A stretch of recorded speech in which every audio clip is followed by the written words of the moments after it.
mina olen Dagmar ja mina olen Pilleri. 30. jaanuaril tähistame kirjanik Anton Hansen Tammsaare sünniaastapäeva.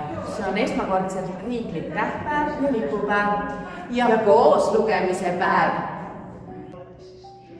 Kolmandat korda järjest korraldab Eesti Lastekirjanduse Keskus Tuglase Seltsi ideest ja ettepanekust alguse saanud kooslugemise päeva.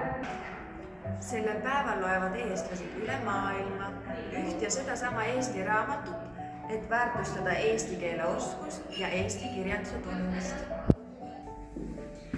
Ühiselt lugedes saavad väliseesti lapsed tuttavaks samade lugude ja tegelastega, kes Eestis elavate laste ellu kuuluvad.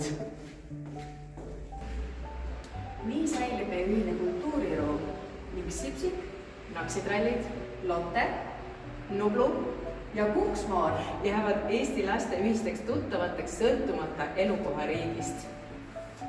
Eesti Lastekirjanduse Keskus valis selleaastaseks raamatuks Andrus Kivirähki Sirli, Siim ja saladused ja pani 25. peatüki oma kodulehele üles nende jaoks, kellel seda raamatut veel ei ole. Raamatut on võimalik kuulata ka helifailina ERR lasteekraani koduleheküljelt. 25. peatükk on 11. osa, alates 5.32.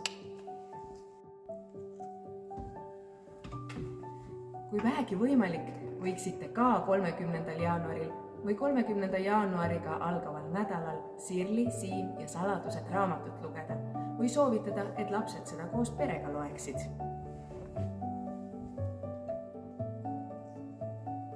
Kooslugemise päeva Facebooki lehekülg on aadressil. Ja kooslugemise pilte võib jagada sotsiaalmeedias teemaviitega #LoemeKoos2023. Aktiivsemate osalejate vahel loosib Eesti Lastekirjanduse Keskus välja auhindu. Head kooslugemist! Olge terved ja olge hoitud!